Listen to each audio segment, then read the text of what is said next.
రామ్ గారు నిర్వహిస్తున్న happy money visualisation 2.0 మీరు జాయిన్ అవ్వాలనుకుంటున్నారా? కింద నంబర్లని సంప్రదించండి. Hello Ram sir. హాయ్ నారాజు. ప్రీవియస్ వీడియోలో త్రూ విజువలైజేషన్ ఒక గట్ ఫీలింగ్ని ఏ విధంగా బయటికి తీసుకురావచ్చు అని చెప్పడానికి బెస్ట్ ఎగ్జాంపుల్ చెప్పారు మీరు. I really loved it. Thank you so much for that. అయితే మనం ఒకటి కంటిన్యూటీగా ఒక వీడియో చేద్దామని చెప్పేసి అన్నాము. అదేంటి అని అంటే 10,000 రూపాయల శాలరీ ఉన్న ఒక పర్సన్ కంపెనీ అసెట్ ఎంత ఉన్నా సరే దాన్ని 15,000 రూపాయలకి వెళ్ళాలనుకుంటారు. కంపెనీ వాల్యూ ఎంత ఉన్నా సరే అక్కడ స్కోప్ ఉన్నా లేకపోయినా దాన్ని క్రియేట్ చేసి ముందుకు వెళ్ళాలనుకున్నటువంటి వాళ్ళు ఉంటారు. కొంతమంది 15,000 రూపాయల శాలరీ నుంచి 30కి వెళ్ళాలనుకుంటారు. 30 నుంచి 60, 60 నుంచి 1 lakh వరకు వెళ్ళాలనుకుంటారు. ఎటువంటి స్కిల్ కానివ్వండి, నాలెడ్జ్ కానివ్వండి, లేదా వర్క్ మైండ్ సెట్ కానివ్వండి, త్రూ విజువలైజేషన్ ఎలా చేస్తే నిజంగా ఒక మనిషి నెక్స్ట్ లెవెల్ శాలరీని కానివ్వండి, లైఫ్ని కానీ చూడడానికి అవకాశం ఉంటుందంటారు. అంటే శాలరీ పెరగాలి. కొంతమంది అదే పనిగా మమ్మల్ని ఎందుకు సంవత్సరాల తరబడి ఇక్కడే ఉంచేస్తున్నారు కానీ మాకే శాలరీ పెరగట్లేదని అంటూ ఉంటారు కదా.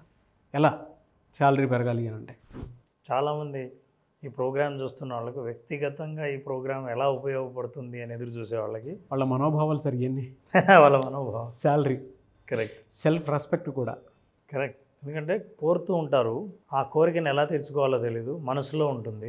కానీ మన ప్రోగ్రాం చూస్తూ నిజంగా ఈ పరిస్థితిలో ఉన్న వాళ్లకు ఖచ్చితంగా మనం హెల్ప్ చేయాల్సిందే. నరేష్, ఇందాక నీ ప్రశ్నలో నాకు చాలా సమాధానం ఇచ్చావు, చాలామందికి ఇచ్చావు, కీన్గా అబ్జర్వ్ చేస్తుంటే. ఒక వ్యక్తి తన ప్రొఫెషన్లో ఒక స్థాయి నుంచి ఆ పై స్థాయికి ఎదగాలంటే రెండు సెట్స్ ఉండాలి వాళ్ళ దగ్గర. ఒకటి స్కిల్ సెట్, రెండోది మైండ్ సెట్.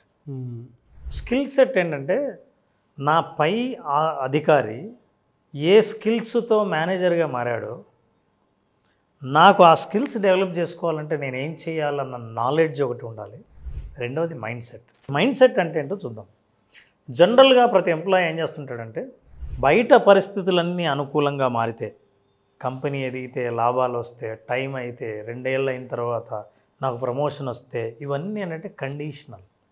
ఈ కండిషన్స్ అన్నీ మారితే, ఎక్స్టర్నల్ కండిషన్స్ అన్నీ మారితే నా జీవితం బాగుపడుతుంది. సో ఎక్స్టర్నల్ కండిషన్స్ మారేంత వరకు మనిషి ఎదురు చూస్తుంటాడు.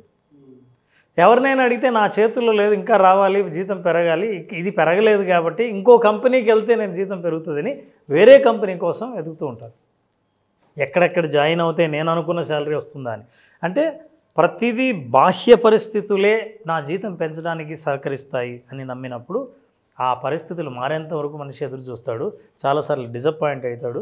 అనుకోకుండా అవి మారితే తనకు అనుకూలంగా అదృష్టవశాత్తు మనిషి శాలరీ పెరుగుతుంది. కానీ ఇట్లాంటి పరిస్థితుల్ని ఇంటర్నల్గా ఇన్ఫ్లుయెన్స్ చేయొచ్చు అని తెలిస్తే, ఇంటర్నల్ పవర్తోనే మనం ఎక్స్టర్నల్ కండిషన్స్ని ఇన్ఫ్లుయెన్స్ చేయొచ్చు అని తెలిస్తే ఖచ్చితంగా మనిషి చాలా కాన్ఫిడెంట్గా ఫీల్ అవుతాడు.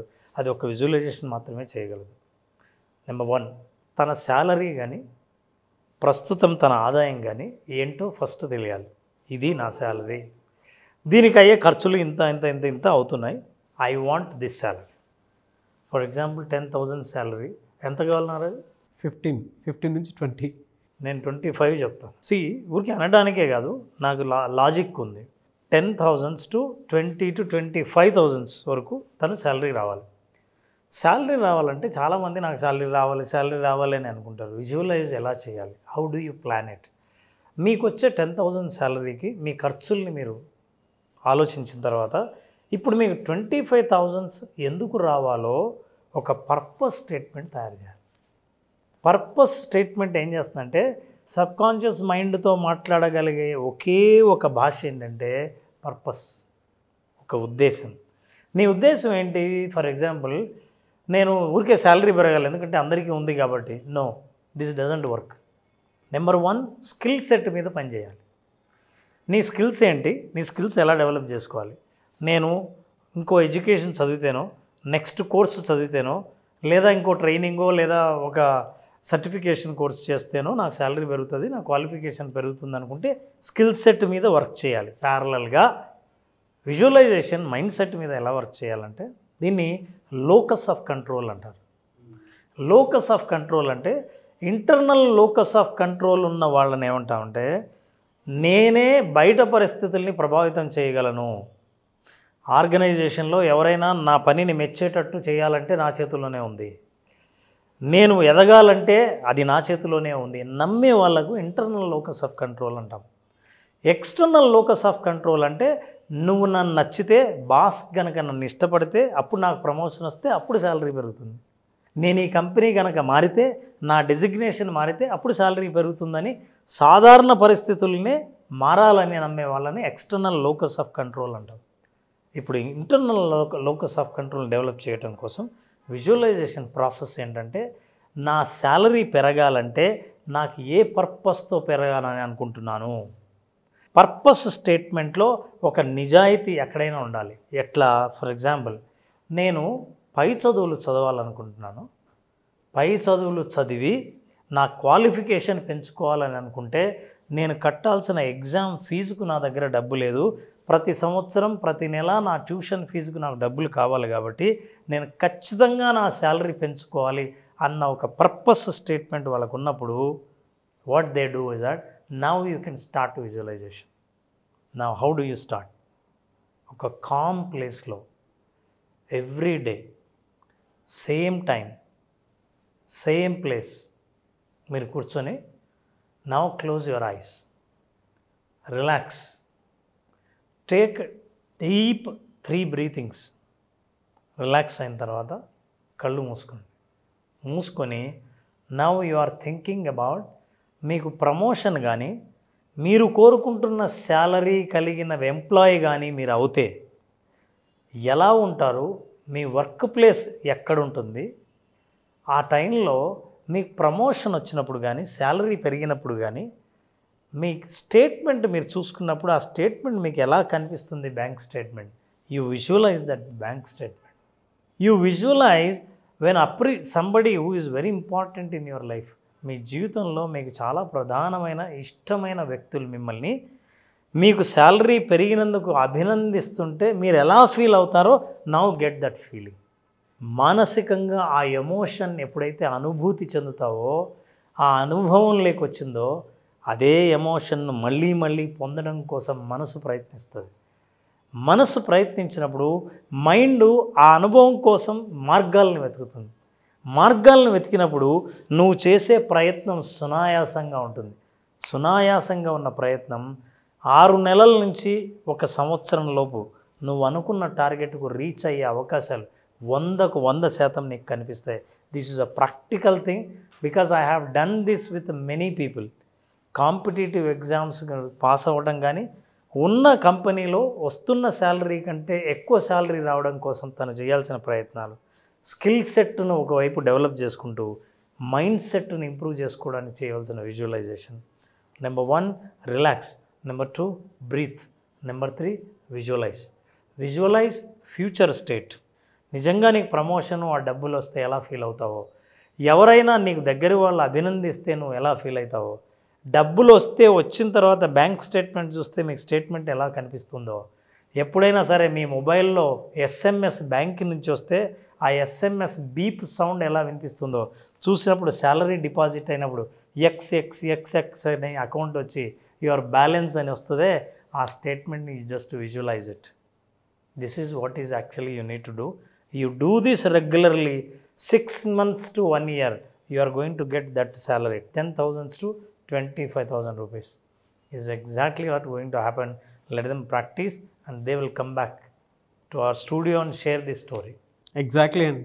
సో ఇది ఎవరో ఎంప్లాయీకో కాదు నారాజు, మనం నేను ఎవరినో పిలుద్దాం స్టూడియోకి వద్దాం అంటున్నాం కదా, ఆల్రెడీ మన స్టూడియోలోనే ఉన్న నాగరాజ్తోనే మాట్లాడదాం. నారాజు, నువ్వు చాలా స్మాల్ ఎంప్లాయీగా స్టార్ట్ చేసావు. నీకు కేవలం కోరిక లక్ష్యం ఉండేదే తప్ప మార్గం అప్పుడేం నాకు తెలిసి లేదు.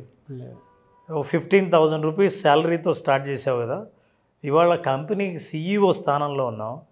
అది ఎలా సాధ్యమైందో చెప్పు నారాజు. ప్యాషన్ అండి. నేను పని బయటికి వెళ్తే చాలనుకునే ఆలోచనతోటి టైంతో సంబంధం లేకుండా వర్క్ చేశాను. అయితే కొంతమంది అన్నారు కూడా నాకు ఆఫీస్లో, ఎలానంటే నువ్వు ఎక్కువ చేసినంత మాత్రాన నీకు ఎక్కువ తీసుకొచ్చేస్తారంటే పొద్దు నుంచి సాయంత్రం వరకు ఎంత చేస్తావు అంతే చేయి, మూసుకొని ఎక్కువ చేయొద్దు అని చెప్పేసి అనేవాళ్ళ. రియాలిటీ ఇది. నేను అది చూసేవాడిని కాదు. నా గోల్ ఎప్పుడు అంటే బియాండ్ ఉండేది. నేను స్టేజ్ ఎక్కితే నేను ఇలా అనర్గళంగా మాట్లాడగలుగుతాను, నేను ఇలా చేయగలుగుతాను. ఆ స్టేజ్నే నేను రియాలిటీలో చూడాలి, దానికి ఎంత కష్టపడితే బెటర్గా ఉంటుంది అనే పాయింట్లో నేను వెళ్ళాను. ఆ ప్రాసెస్లో సుమన్ సార్ ఏమనుకున్నారో తెలీదు, 15,000 రూపాయల శాలరీని వెంటనే 30,000 చేశారు. స్కిల్ సెట్ డెవలప్ చేసుకున్నావు. మిగతా వాళ్ళందరూ ఆలోచించినట్టు కాకుండా కొత్తగా ఆలోచించావు. అలాగే అవును, నేను శాలరీ అనే మోడల్ లేను. Money is a by product అనుకుంటాను. మనం చేసే పని ఎంత అందంగా చేసి ఎంత ఇన్ఫ్లుయెన్స్ చేయగలిగితే, పొద్దున్నే లేచి నా గురించి బాగా చేశాడు వర్క్, ఏ స్టైల్ ఆఫ్ మోడ్లో చేసి ఉంటాడో, నేను ఖర్చు ఎక్కువగా కూడుకున్నటువంటి దాంతో నేను చేయడానికి ఇంట్రెస్ట్ చూపించేవాడు కాదు. పెద్ద పెద్ద సెట్టింగ్లు ఉండాలి, హడావుడి ఉండాలి.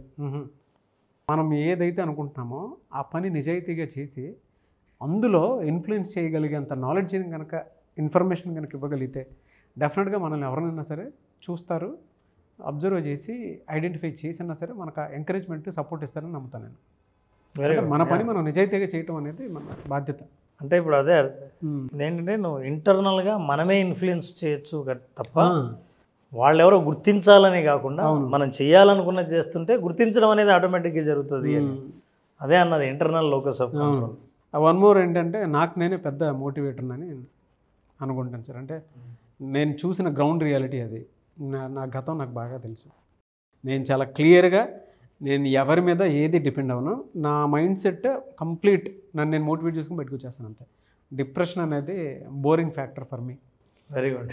ఎక్కువసేపు అక్కడేం హోల్డ్ అవ్వను నేను. మీరు ఎప్పుడన్నా నన్ను చూస్తే నన్ను దగ్గరుండి అబ్జర్వ్ చేసి ఉంటారు కదా, అసలు అది సెన్స్లో కూడా రానివ్వను.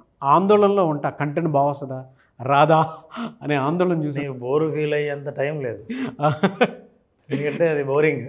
కానీ ఇప్పటికీ ఒకటి ఉంటుంది సార్, అంటే ఇంకా చేయాల్సిన జర్నీ చాలా ఉంది కదా అనేటువంటి. Money is a by product sir. అది మన దగ్గర నిజాయితీగా పనిచేసుకునేటువంటి తత్వం ఉంటే మనల్ని ఎక్కడి దాకా తీసుకొని వెళ్తుంది. మనీ కూడా వెతుకుతూ ఉంటుంది, వెతుకుతూ ఉంటుంది. ఎవరి దగ్గరికి వెళ్ళాలి అసలు సంబంధం లేకుండా ఒక మనీ మంత్ర సబ్జెక్ట్ వచ్చింది నా దగ్గరికి, విజువలైజేషన్ అనే సబ్జెక్ట్ వచ్చింది, అన్వర్ గారి త్రూ లా ఆఫ్ అట్రాక్షన్ అనే సబ్జెక్ట్ వచ్చింది. అంటే చెప్తున్నాను, అనంతకృష్ణ స్వామి గారి త్రూ కానివ్వండి, ఏదైనా సరే. అంటే నేను చేసుకునే పనిలో money is a by product అనుకున్నాను, నన్ను వెతుక్కుంటూ వచ్చాయి. మనం ఎంత నిజాయితీగా పనిచేస్తే అంత ఆ స్థాయిలో మనల్ని చుట్టూ అబ్జర్వ్ చేసేటువంటి యూనివర్స్ కూడా ఆ స్థాయిలో పరిస్థితులే తీసుకెళ్తాయి. అన్నైతే చాలా ఇనీషియల్ టైంలో అన్నటువంటి వాళ్ళు కూడా ఉన్నారు. వర్క్ డిస్టర్బెన్స్ చేసేటువంటి వాళ్ళు కూడా ఉంటారు. ఆఫీస్లో ఇప్పుడు ఆఫీస్ పాలిటిక్స్ దేనికంటే దారుణంగా ఉంటాయంటే దేశ రాజకీయాల కంటే దారుణంగా ఉంటాయి. క్యారెక్టర్ అసాసినేషన్ ఉంటుంది, అనుభవించేవాడికి తెలుసు. క్యారెక్టర్ అసాసినేషన్ ఉంటుంది, దారులన్నీ మూసేస్తారు, 100 పాలిటిక్స్ ఉంటాయి. వీటి నుంచి బయటపడాలి అని అంటే అసలు మనం దేనికోసం పనిచేస్తున్నాము, దేన్ని చూడగలుగుతున్నాము, మన అవుట్పుట్ అనే దాని మీద మన అవగాహన ఉంటే ఎంత దూరం అయినా లాక్కెళ్ళొచ్చు. ఇవన్నీ చుట్టుపక్కల వీళ్ళు ఇలా చేస్తున్నారు అలా చేస్తున్నారు, ఇవన్నీ ఏంటంటే ప్లస్ మనం ప్యారలల్గా మన టాలెంట్ని డెవలప్ చేసుకోవడం, skill set mind set sir. ఈ రెండు నేను పడి లేచే ప్రాసెస్లో నేను చూసింది అదే. నాకు తగిలిన దెబ్బలు కానివ్వండి, ఎంత పెద్ద ఇదైనా సరే ఆర్గనైజేషన్లో నన్ను ఒక చోట కూర్చోబెట్టారనంటే నా చుట్టుపక్కల జరగలేదు అనేది కాదు, రెగ్యులర్ జరుగుతూనే ఉంటాయి ఇవన్నీ. ఒక స్టేజ్ తర్వాత చూడాలో దానే చూస్తాం. ఒక స్టేజ్ తర్వాత ఏమవుతుంటే అది కొంచెం ఎక్కువ అవుద్ది. విధానం ఎలా అయితే మనం మార్చుకుంటామో, అరే మనం చూసే విధానం వాడు చూసే విధానం తేడా ఉందిరా అనేటువంటి ఆలోచన చేస్తప్పుడు కామన్ సెన్స్ సార్ ఇది. ప్రతి ఆఫీస్లోనూ ఆడికి ఇచ్చారు నాకు ఇవ్వలేదు, ఆడికి ఇచ్చేసారు. నువ్వు చూసే విధానం, నీ విజన్ కంపెనీ ఎప్పటికప్పుడు అబ్జర్వ్ చేస్తూనే ఉంటుంది. వీడి దగ్గర విజన్ ఉంది, వీడి పనికి వస్తాడు అనుకుంటే వాళ్ళని పిక్ చేసుకుని ఇచ్చేస్తుంది. భజన చేసేటువంటి వాళ్ళు ఉంటారు అనుకోండి, వేరే విషయం.